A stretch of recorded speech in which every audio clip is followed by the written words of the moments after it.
بشيرا ونذيرا داعيا إلى الله بإذنه وسراجا وقمرا منيرا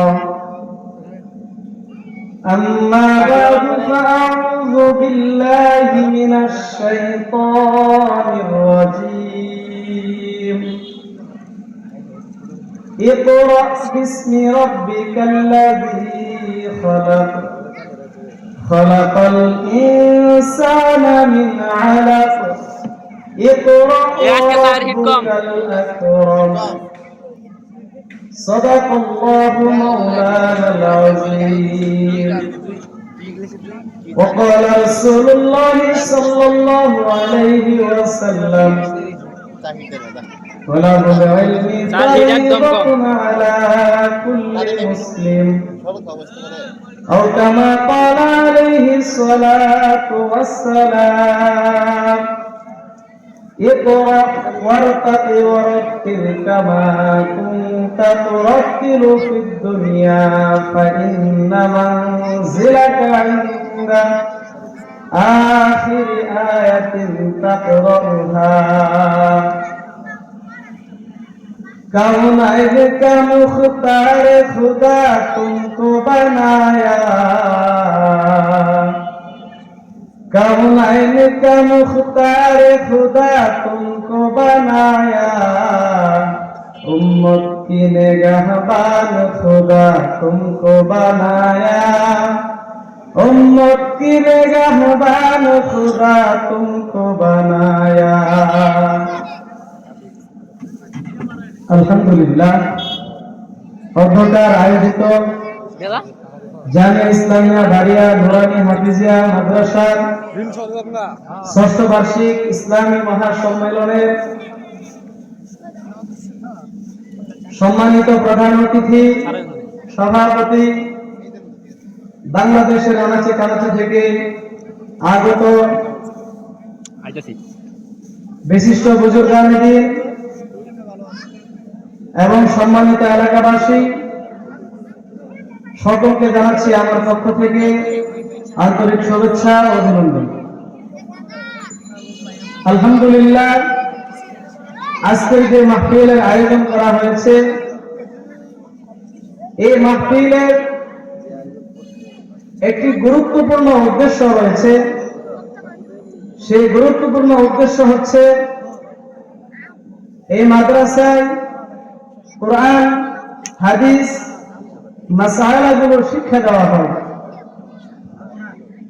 দুনিয়াবি কোনো লাভের জন্য নয়, একমাত্র আল্লাহ তাআলার সন্তুষ্টি অর্জন করার জন্য, পরকালের পথকে সহজ করার জন্য, জাহান্নাম থেকে বেঁচে থাকার জন্য ছেলে মেয়েদেরকে কোরআন শিক্ষা দেওয়া হয়। আল্লাহ রাব্বুল আলামিন মানবতার মুক্তির জন্য মহাগ্রন্থ আল কোরআন নাযিল করেছেন। কোরআনের শুরুর লগ্নেই প্রথম যেই সূরাটি আল্লাহ রাব্বুল আলামিন নাযিল করেছেন সেই সূরাটির নাম হচ্ছে সূরা আলাক। এই সূরার শুরুতে আল্লাহ রাব্বুল আলামিন রাসূলকে কোরআন শিক্ষা দেওয়ার জন্য জিবরাইল আলাইহিস সালাতু ওয়াস সালামের মাধ্যমে ওহী দিয়ে পাঠালেন, হে রাসূল আপনি পড়ুন, ইকরা। আল্লাহ রাসূল সাল্লাল্লাহু আলাইহি ওয়াসাল্লাম বলেন, লা আনা বিকারি, আমি তো পড়তে পারি না, আমি অজ্ঞ, আমি মূর্খ, আমার কোরআনি জ্ঞান নেই।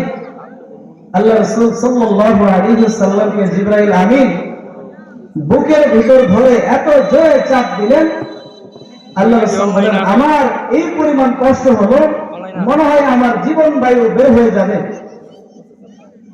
একবার, দুইবার, তিনবারের পর আল্লাহ রাসূল সাল্লাল্লাহু আলাইহি ওয়াসাল্লাম পড়তে পারলেন, ইকরা বিসমি রাব্বিকাল্লাযী খালাক।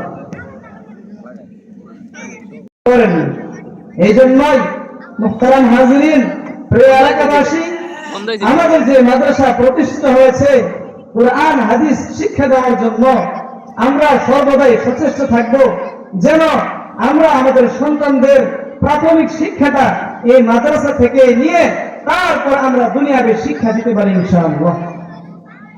আর কোরআনের শিক্ষা অর্জন করলে আল্লাহ তাআলা পরকালীন যে ফায়দার কথা বলেছেন, আল্লাহ রাসূল বলেন ইকরা ওয়ারতাকি ওয়ারাত্তিল কামা কুনতা তুরাত্তিল ফিদ দুনিয়া ফাইন্না মানজিলাকা ইনদা আখিরি আয়াতিন তাকরাউহা। দুনিয়ার জমিনে যত ইঞ্জিনিয়ার দেখো, 1 তলা 2 তলা 3 তলা 100 তলা 200 তলা 500 তলা পর্যন্ত বিল্ডিং বানাইতে পারে। একজনের আফসোস লাগে, কেউ গরিব থাকে, কেউ ধনী থাকে। যার টাকা থাকে সে বিল্ডিং বানাইতে পারে, যার টাকা থাকে সে অট্টালিকা বানাইতে পারে, যার টাকা আছে আরামে এসে জীবন কাটাইতে পারে, যার টাকা আছে ভোগ বিলাসিতে জীবন কাটাতে পারে, যার টাকা নাই সে কুড়ে করে ঘুমায়, যার টাকা নাই সে বিল্ডিং বানাইতে পারে না, যার টাকা নাই সে দালান বানাইতে পারে না। আল্লাহ রাসূল সাল্লাল্লাহু আলাইহি ওয়াসাল্লাম বলেন কাল কিয়ামতের ময়দানে টাকা পয়সার কোনো হিসাব হবে না। যখন কোরআনের হাফেজকে বলা হবে ইকরা, তুমি পড়তে থাকো, কোরআনের হাফেজ পড়তে শুরু করবে। কোরআনের ভিতরে আল্লাহ রাব্বুল আলামিন 6666 আয়াত দান করেছেন। এক এক করে আয়াত তেলাওয়াত করবে। কোরআনের হাফেজকে আল্লাহ তাআলা 1 তালা নয় 2 তালা নয় 100 তালা নয় 200 তালা নয়, কোরআনের হাফেজকে 6666 তালা বিল্ডিং এর মালিক বানিয়ে দেওয়া হবে। সুবহানাল্লাহ। দুনিয়াবি ফায়দা কোরআনের হাফেজকে কখনো কেউ অসম্মান করে নাই। দুনিয়ার মধ্যে সম্মানের সম্মান, পরকালীন সবচেয়ে উঁচু যে জায়গা, সেই জায়গায় কোরআনের হাফেজরা অবস্থান করবে। এখন কথা হলো, যদি কোরআনের হাফেজ সবচেয়ে উঁচু বিল্ডিং এ আরোহণ করে, উঁচু জায়গায় জাঁকজমকপূর্ণ অট্টালিকায় যদি কোরআনের হাফেজ থাকে, সে কোরআনের হাফেজের মা বাবাকে কোন জায়গায় রাখা হবে সেটা আল্লাহ রাব্বুল আলামিন ভালো জানেন।